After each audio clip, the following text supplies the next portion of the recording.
Hey everybody, we are back. Welcome to the month of July. I'm so excited. Did you guys have a good holiday weekend? Did you guys enjoy not having to go to work on Friday or just getting your paycheck a little early?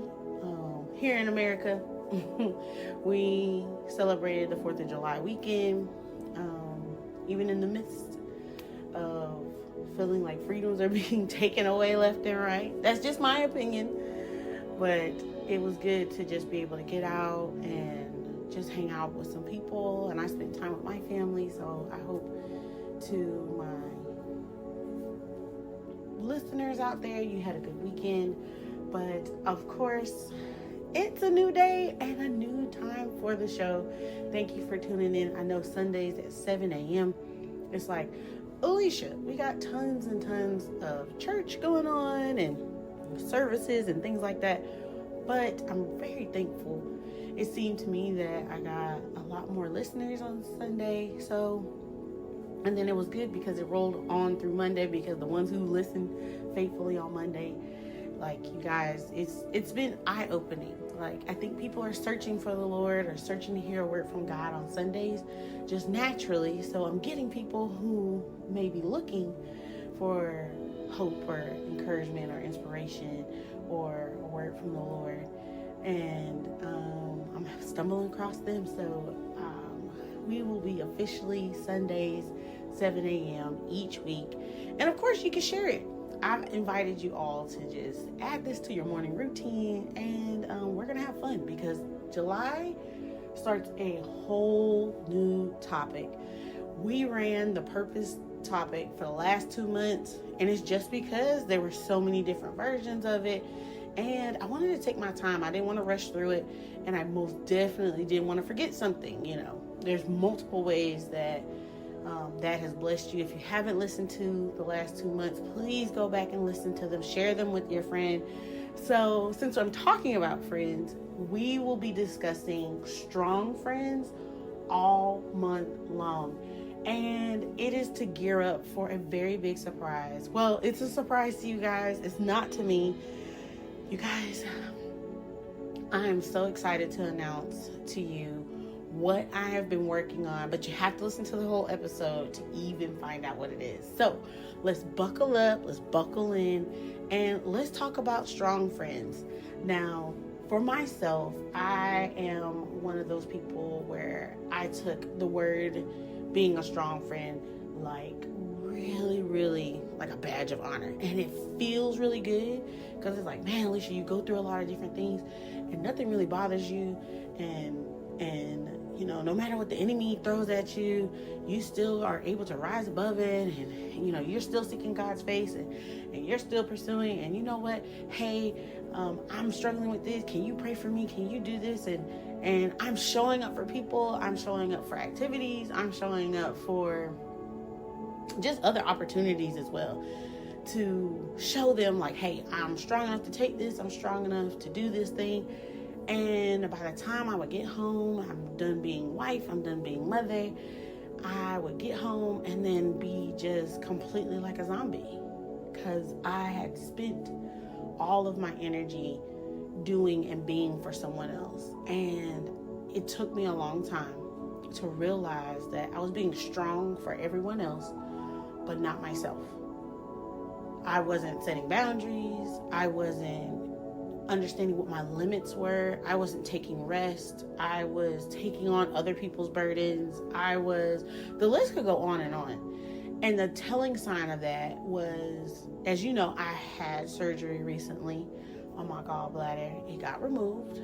I am thankful for the process, but I was terrified as well. And it's just because the location where I've gotten surgeries at and had my kids at and things like that, sometimes or at least the emergency room experience, birthing experience, completely fantastic, but the emergency room experience was awful, and I was afraid every time that I would lose my life. And I know I coded at least twice underneath their care. So there's that. Okay, so that's that. But my body has been just slowly, certain things have been just shutting down. Now, Of course, I've gotten older. You get older, your body starts doing different things, and alarm bells just started to go off. And it's like, Alesha, if you're 40 right now and you're having this type of issue and this type of issue and this type of issue and this type of issue, like, how are you going to manage this? And, of course, you eat right, you try to lose weight, which I have. So shout out to all the brothers and sisters that are working on their fitness goals and working on their weight goals. You guys, you may not know this, but I have lost 30 pounds. That's an additional bonus. Surprise. Like, I have lost 30 pounds within the last 3 months since having my surgery. So that lets me know that my body has been in a place of where it's trying to, it was overperforming. Certain things weren't processing food correctly, and so my body has been just retaining it, and that's what was making me. If you've ever had like a stomach issue, it's like eating things made you just nauseous. It made you uncomfortable. You couldn't really sit, and for me, I felt like I couldn't breathe as well. And to have it removed, it made things just really hard and difficult. But I want to say this to all of my strong friends that may be listening. There are moments in our lives where we are pushing, we are moving a mission, we are touching and agreeing, whether it's ministry, whether it's work, whether it's family, whether it's friends, whether it's just the people around you, and you're trying to do those things. Do you know that if you don't take the time to take care of yourself in that moment, that you could just lose it all? Whether it's your mind, whether it's your body, whether it's your heart. Like, I know I wasn't the only one who felt this huge amount of pressure to overperform for certain people and certain circles and show up for them and be this agreeable creature that is like working the room. And I call it a performance because it's like, right now, really, I'm exhausted and I want to take a break. But if I don't show up, then they'll say something bad about me, or they'll talk about me, or I won't get invited back, or I'll miss the opportunity. And it's like all of these thoughts come to bombard your mind. But my body was telling me, hey, Alesha, we need to take a nap. We need some rest. Like, when is the last time that you just really took a break and just sat down somewhere? Even for my people in ministry, like, when is the last time that you just were like, okay, I'm not gonna go this month, or I'm not gonna go to church these next 2 Sundays. I'm just gonna do something for myself. Like, even in ministry, I know sometimes it can be challenging because you're like, I have a responsibility, and this is not even like if you're a paid staff member. I'm talking about just you serve in the house of the Lord, okay? There's moments where you get this guilt about just not being at church. Now, some of that is conditioning, because if you're a PK like me, missing a Sunday, it felt like the worst thing ever. But I'm learning that, and I continue to learn that taking care of myself is priority one. Because if I'm not okay, I can't do none of this stuff. How many of us have overextended ourselves and pushed ourselves to the brink of just trying to show up for people and show them that we care, show them that we're loyal, show them that we believe in their dream and their mission, their purpose, and all of these things. And whether it's in ministry, whether it's wherever you're at, wherever space you're in, and then it's like you get home and you almost turn into, back in my day, we said a couch potato, but it's like a zombie. You're sitting there, your family's running around you, you can't really talk, you don't want to be bothered. Sometimes some of us get real snappy, we get real, and we just don't want to be bothered. We're like, I'm done with everything. I'm done with like interacting with people. I have peopled out today. They have taken arms, legs, and elbows, just everything, just took everything from me. And the truth is that you gave it away. I know you're like, whoa, Alesha, don't come for me in the chest like that. Don't do me like that. But the truth is that you gave it away. there's too many times where, since we didn't create the boundaries, or we didn't put in the balance, we like to say work-life balance, but the truth is my life, not life being out here and doing things, is like, okay, well, I need to work, and then I need to do family and friends and stuff. Like, that is work-life balance, but even like, it's like work-life balance, and then life you balance. Now, we're going to be talking about strong friends all month long, but I am coming for you in particular today. When is the last time you did something to take care of yourself? No, think about it. I want you to think about it. Don't rush past this question. When was the last time that you did something for yourself?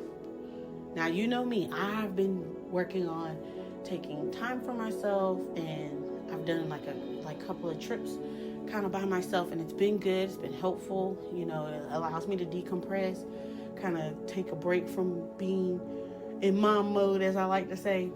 And then it also just, get a different atmosphere, and not having to be in a space of being needed and wanted. And I've learned that in those moments, that's when the Lord does some real hardcore work in my life. Like, he is giving me dreams and visions, and he's talking to me. He's like, do this, walk in this direction. When you're done with that, you talk to this person, and after you've done that, you need to do this. I'm going to send this person into your life to confirm a couple of things for you. And I'm like, whoa, wait, Jesus, wait. Wait, I just want to shut my brain off for a bit. But if you don't give yourself permission to even take a break, because for some strange reason, you've set things up where if you're not there, everything will fall. And I'm gonna say this, where if you feel like that means you've put yourself in a position where you are like a godlike being, whether it's to that ministry, whether it's at work, even if it's your family. Like, I love to use this example when I think the first time that I ever took a trip by myself, I was going to a women's conference in South Carolina. I think it's called Permission Conference with Dr. Jackie Green. And it was like my first trip. I had my son and my daughter. My daughter was maybe like 4 to 6 years old, somewhere in there, right? And I went by myself. And I remember when I went, my mother and my mom came with me on the trip, and another church mother that I love her so much, Queenie, I love you. They both were like, girl, she done left the baby with her husband. They done left the baby with her husband. I was like, that's their dad. Why would I not leave the children with their father? I don't understand. But I understand that it's a different generation. And because it was a different generation, there were some very strong roles that were brought in, and they played their part. So that's all I'm gonna say about that. But for me in my house, I was like, no, he's a dad too. Just like I'm a mom. Like, he wants to be a part of their lives. And if he's watching them, that's the safest hands they could be in. Like, and it's not that I don't think that no one else could watch my kids. Like, my sister could, my mom could, and things like that. But it's like, the safest pair of hands are his. So of course he's gonna watch them. And that's because he's equipped. He knows what he can do, what he can't do, and what he should do.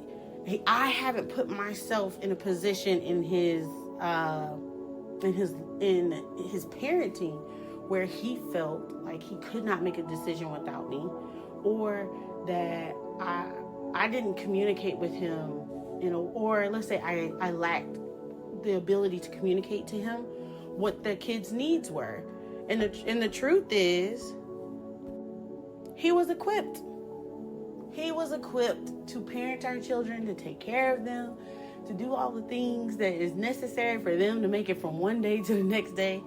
And as new parents, we're always figuring it out. And then the kids are evolving and things like that. So is there room for error? Is there room for a mistake or just something not happening the way that I would want it to? Of course. Like, I'm mom, he's dad. He does things a little different than me. But the truth of the matter is, was he capable? Absolutely. But how many times in our lives do we do that? We are important in certain spaces. We either take a leadership role or we take accountability or responsibility for something. And the idea is that I am in this position. This is the role that I play. This is what needs to be done. And after that, if I'm not there, it's going to fall apart.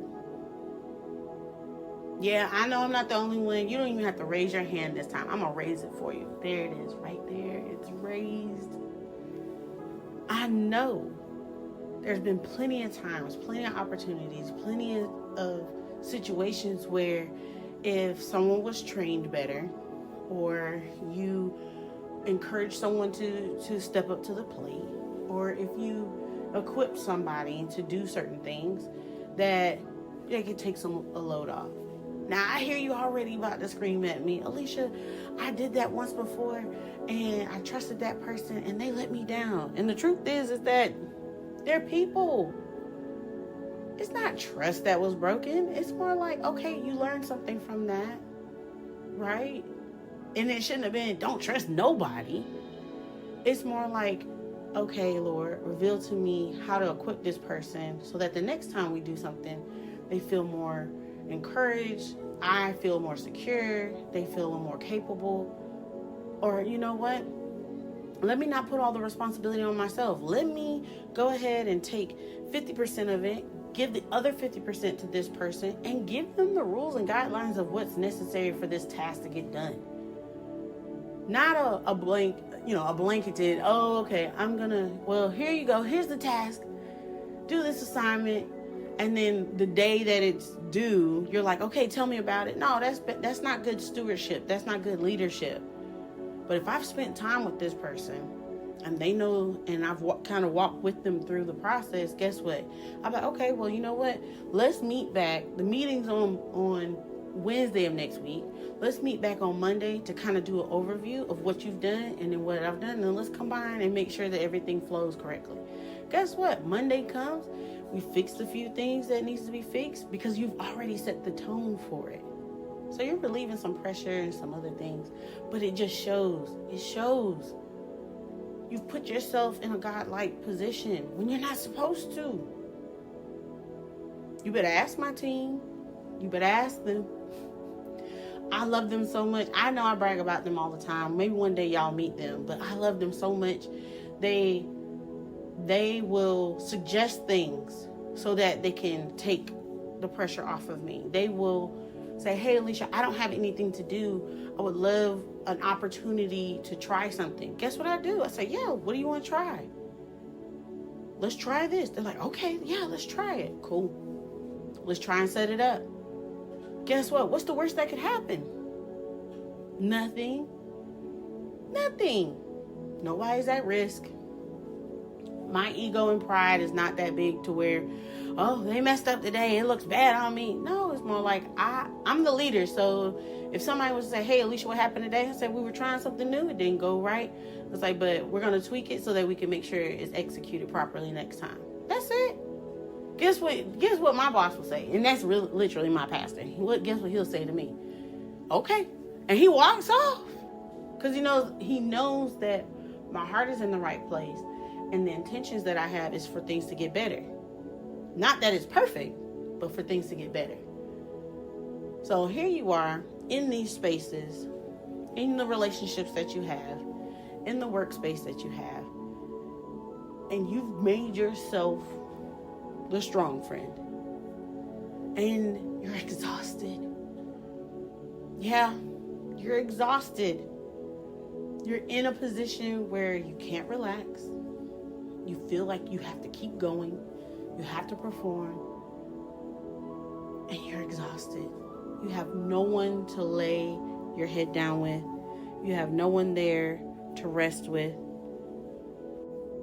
And if you're honest with yourself, you've put yourself in a position where there's no one there to help you, to assist you, to stand in the gap for you, and you're mad about it. Yeah, you're mad about it. Week after week, you're like, man, I've been working every Sunday. I remember I had said that one time. I said that our worship ministry at a different church had a big shift in their leadership. And in that shift, it led to everybody on the worship team, I think except the band at the time, but all the worship singers. And then back then we were like 10 deep. Like, that's a pretty big worship team. And I don't mean choir, I mean actual worship team. Like, we were kind of doing a small rotation and stuff like that. So it was a nice size. But it, like, in that transition, everybody left but me and another young lady. And I was like, I think me and this young lady sang every Sunday for about almost a year and a half. Now, at first, if you don't hear me when I say this, I was upset with those young ladies who left. Because I was like, how y'all just gonna dip out on us like we did something to you? It's like, we didn't do anything to you for y'all to just dip out on us like this. And it was collectively they had done this. Like, this group of young ladies had all decided that this would be the last day that we sing. We found out like at the end of service, and it was like, oh, now we got to revamp the whole worship team. And it was just me and another young lady, and we sang for about a year and a half. And I got mad. I was mad with them. I was mad that I didn't have a Sunday off. Because I went from getting at least one Sunday to 2 Sundays off each month to singing every Sunday. And I hadn't done that in a really, really long time. So now here I am, I'm singing, and I'm mad. I'm mad at them. I'm mad at my pastor. I'm mad at the Lord. Because I was like, God, like, why is it that I got to sing this many Sundays in a row? Like, and it's easy to do, you won't point the finger. And this is what the Lord told me. He said, when last time you went and asked somebody if they sing? I was like, what? He was like, you're on the worship team. If you want a Sunday off, the best way for you to do it is to find out somebody else who can sing. Find out who's coming up to the altar and you can hear them. Like, if you've ever been on the worship team or if you've been in a band, like, you know the ones that enjoy worshiping the Lord. Like, they normally gravitate to the front. And then you can hear them. You can hear them out in the audience. You may not always be able to see somebody, but you can always hear somebody who has some vocal cords. Or if they love music, they'll either tell you, like, man, I would love to play the drums, blah, blah, blah. And you're like, oh, man, yeah, it'd be cool if you played the drums. It's like, no. If you're tired of playing every Sunday, if you're tired of singing every Sunday, ask them, well, would you want to audition? Now, for that church, you had to audition to be a part of the team, and it's just for, skill level. You don't want somebody who's like, it's my first time and they're not really skilled, because it makes it harder for everybody else to do their job. I don't care what they say. I know it says make a joyful noise unto the Lord, but you can do that from the congregation. You don't have to do that from the platform. I said what I said, and I stand 10 toes down on it, okay? To be on that platform, for things to mesh well. And I will say this, in a choir, you can kind of get away with it because you have the masses with you, right? It doesn't have to be as angelical and as on point. But if you got like anywhere between, I'll say a 6-piece ensemble or less, yeah, these notes got to be right. If you're the only tenor, you got to know how to sing tenor. And can't everybody teach you your part every single time you get up there? But that's just, I'm going to get off that soapbox. But anyway, the Lord had to check me. He had to convince me. He was like, Alesha, you're trying to carry a ministry all by yourself, and you're mad that you're doing it, but not once are you asking anybody to join the team. Not asking nobody. After service, you got people hanging out talking to you for like 10, 15 minutes, telling you how much they just enjoy worship and, you know, they feel called to it. And I'm like, oh man, that's awesome. And then I'm like, man, well, God bless you, you know, thank you. Because I'm sitting in my feelings and I'm mad that I'm like, God, like, I wanted to be used, but not like this, not this much. And he was like, I sent you somebody. I sent someone right to you, and you just let it pass you by. And they kept coming, and I kept ignoring them, and I kept not being rude to ignore them, but I kept ignoring their desire. Because for some strange reason, the churches, I'll say for me, the church has taught me, you know, it's like, it's a privilege to be on this platform. It's a privilege to be on this platform. So, you know, you got to be a gatekeeper. You know, you don't let anybody just up here. And it's more like, that's not my job. It's not my job to police the platform. It's my job to at least test it. Okay, come to practice. All right, I want you to come to the next few practices, and I want to see how you blend with everybody. I want to see after you blend that you can find your own note on your own, and what's your key range, and after doing that, like, what's your resume? Like, have you sang before? Is this your first time? You know, do you play an instrument as well? Do you know musical notes? If you don't know musical notes, if somebody played something, do you sing by ear? And it's like, those testing grounds, it'll shift the wheat. It'll shift it. And guess what? The ones who make it in, now I got an extra person on the team with me. The ones that don't, they just like, ooh, that was a lot for me. That was too much. Because it's like, if I set the standard of what it is, those people will either reach it or they won't. That's it. And the ones that reach it and they're like, I really want to do this, guess what? Even they will stay. And even if there's some people there to reach it and they're like, y'all are asking for too much. I can do all of these things, but y'all are asking for too much. Guess what they'll do? They'll go sit down. So then you're not spending so much time and energy trying to pump and prime people into getting into worship, because you got sister so-and-so who's really a soprano, but she sings alto and she floats the soprano, so it messes up everybody because they don't hear the alto note, and so on and so on, and all those kinds of things, right? But there's a training and a developing that I'm willing to go into to make sure that I'm not the only soprano every Sunday. There's a pour that I'm willing to do. And then eventually, when I left, that soprano ended up being one of the lead sopranos when I left that church. And I'm like, look at God. Now somebody else been like, see, you got replaced. See, that's why I don't, you know, that's why I keep my hands on the plow. It's like, so that puts you in a position of power. And that goes back to being the strongest friend. You want everybody to call you and say it was you and call on your name. And I was like, ooh, I don't want to get in that spot. I'll tell you one thing, the Lord is jealous. I don't want him ever to be like, Alesha, you doing too much. So take inventory of why you want to be the strongest friend. Is it your ego, your pride? Is it something that's unchecked? Or maybe the role of a strong friend got placed on you.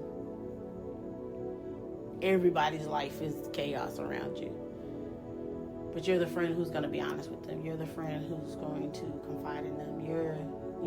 They will confide in you. I mean, they will ask your opinion and you're giving them wise counsel, and you are de-escalating situations, and you're intervening in moments and situations that are not really for you, like, or you are a kid, you were a kid that had to take care of your parents at a really young age, or siblings, and so you're just used to keeping your feelings on the inside and not processing them and not talking about them, because if you were to, then it's you being weak, you being selfish, you being lazy. Toughen up. You'll be fine. There's something, people go through worse things than what you're going through, and you've been conditioned to just be this strong individual, to show up for everybody and not yourself. Because why would you matter? Why would your fears or concerns matter? Why would your insecurities matter? Why would you lacking confidence matter. Now, some of us are real good. Some strong friends are real, real good while hiding their fears and their concerns. Because it's like, if you've been a friend that's been in survival mode for a long time, it's like, I don't have time to wait for a decision. I don't have time to wait for someone to move or go in this direction or go in that direction. I got to do this now. I got to move now. I got to, even that kind of frenzy. That's not you trusting God. That's not you resting in his peace. That's not even you giving it, surrendering it over to him. Like, God, you know what? I can't do this. This, whatever this is, that's not for me. I'm going to lay this at your feet. I want to give this to you. I don't know what type of strong friend you are. I don't know what got you to this place. But all month long, we're going to be talking about it. We're going to talk about it bit by bit. Break it down. Different ways to look at it. And then outside of it, the end result is for you to free yourself from yourself. The enemy wants us to stay in a place of thinking that what we got going on is not important. That if we're working, then that means that we're doing this unto God, and God is blessed with me overworking myself like this, because for some reason I'm thinking that me serving the way that I do means that I'm buying my way into heaven. Because faith without works is dead. I used to tell that if somebody, I was like, man, I really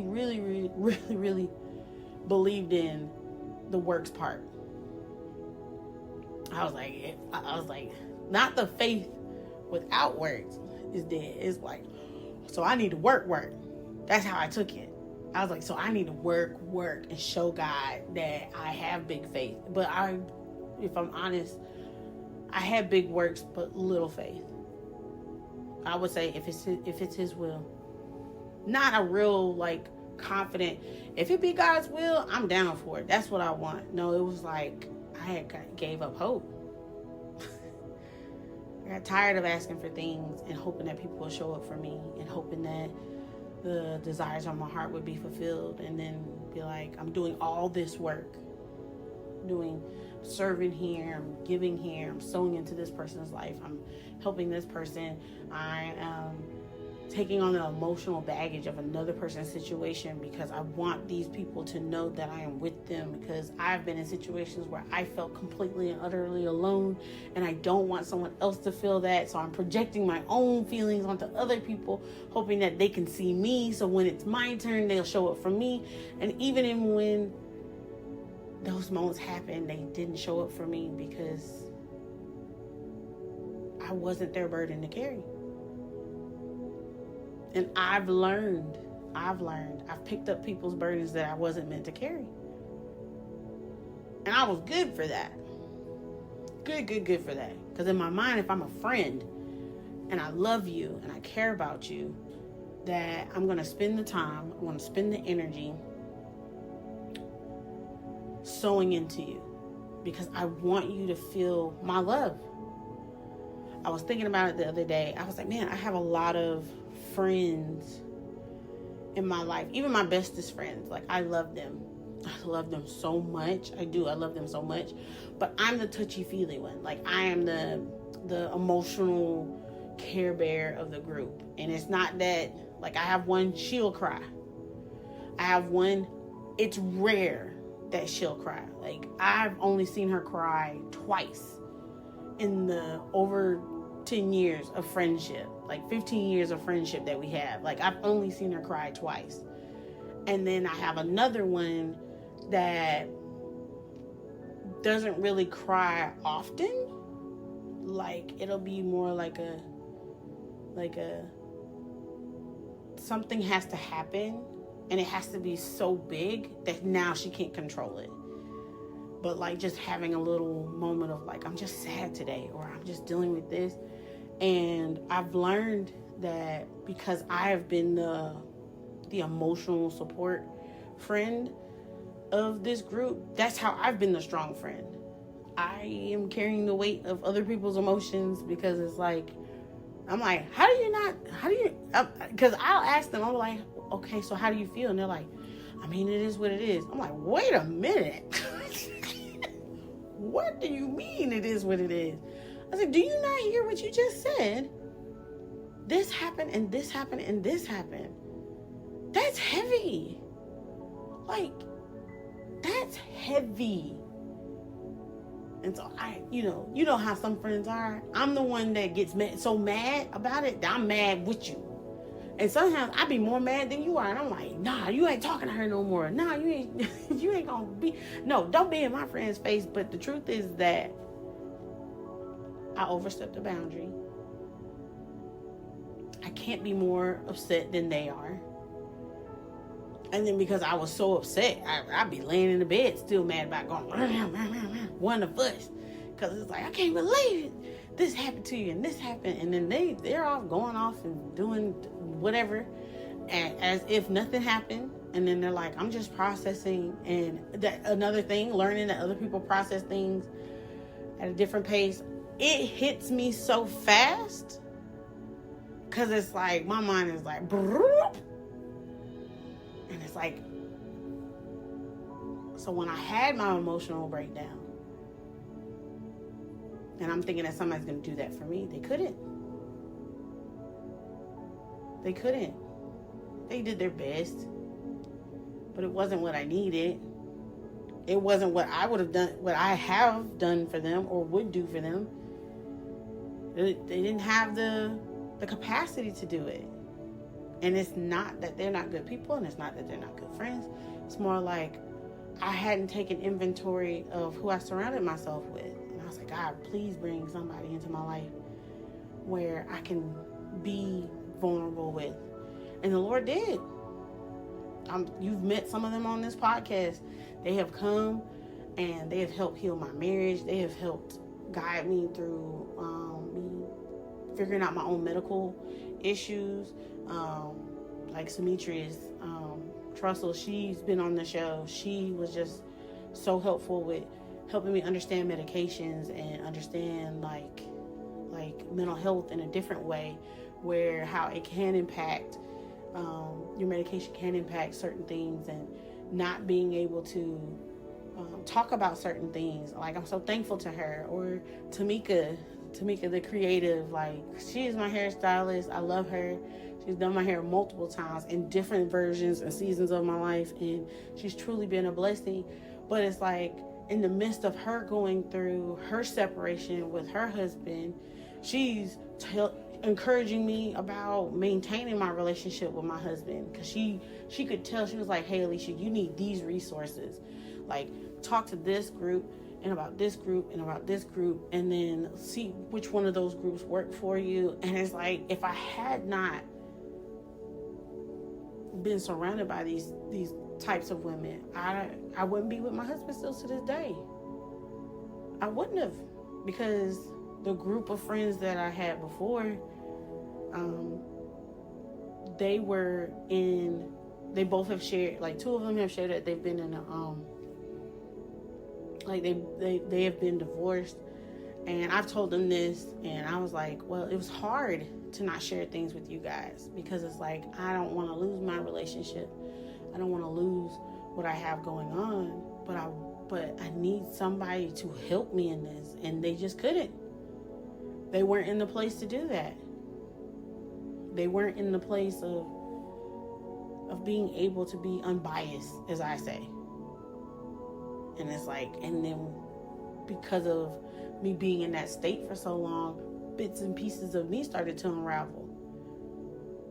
And of course, I told you the story, and it's like, I'm talking to God, and I'm like, God, I done called everybody, and don't nobody care about me, and nobody's trying to see about me, or whatever. And he just clearly just goes up to me and is like, Alesha, you called everybody but me. And I was like, this is the moment where I realized I was being strong for everybody else, and I wasn't being strong for myself. being strong for myself is not denying that I'm having an issue. Being strong for myself is like, I can't be in this world lacking boundaries, taking on other people's emotional pains. And it's not that these people have asked me to. I was just doing it, or putting myself in a situation where I felt responsible for certain people, like a caregiver. Like, I just had, if I wasn't there, then they weren't going to be okay. This person wasn't going to be okay. And there's seasons of your life where you may have to do that. Like, for your mother, you might have to care for her because her health may not be perfect. But you should be allowed to take a vacation, though. Right?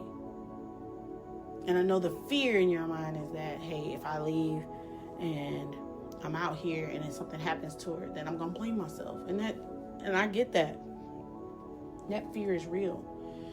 But while you're so busy taking care of that friend, that mother, that family, that job, that project, that whatever, that ministry, if you're not taking care of yourself, if you're not creating peace and asking God to show you the way to relieve this stress, to relieve these burdens, I don't care what type of family member it is. I don't care what type of ministry it is. It's like, God, guide me. Show me the way. So I just wanted to encourage you. All month long, we're going to be talking about the strongest friend. And you guys are getting the exclusive. I hope and pray that this blesses someone to take the weight off of you. Not somebody else. We're not going to, I know we're encouraging other people, but the goal is to encourage yourself this month. I want to talk about you all month long. So that's what July is all about. And I won't delay any longer. The reason why we're talking about the strongest friend is because I have written a book, and it's called No Longer the Strongest Friend. You guys, I have toiled over this. I have prayed over this. This has been a journey of love, empathy, freedom as well. And I'm not gonna lie, I'm pretty proud of myself. I've never written anything a day in my life, but I feel like this is what God would have me to write in this season. And I've been writing it for the last few months. And at first, I thought it was just me journaling. And it's amazing how God works, because I thought I was just writing this stuff down. But then the Lord revealed to me, He's like, nah, we're going to print this. So you guys get a firsthand walkthrough of some of the chapters in my book that we're going to talk about on the show. Right now, this is just a interlude, a brief introduction to what to expect. But I promise you, it'll bless your soul. It'll bless your life. It's just for the ones that are tired of being the strongest friend and you want somebody to care for you. I'm going to talk about almost any and everything. The Lord has blessed me just enough to kind of bring up almost every type of situation or scenario so that everyone feels seen in this book. And there's too many of us slowly dying, physically dying, because we're not taking care of ourselves. And I don't want any more amazing testimonies, inventions, stories, or bits of creativity or purpose to go into the ground anymore. And right now, pre-order will start in August for it. Right now it's just local, but in September, I don't have the official release date because I'm waiting for approval from where I'm going to put it. My book will be available on Amazon in September. I will post that at a later date.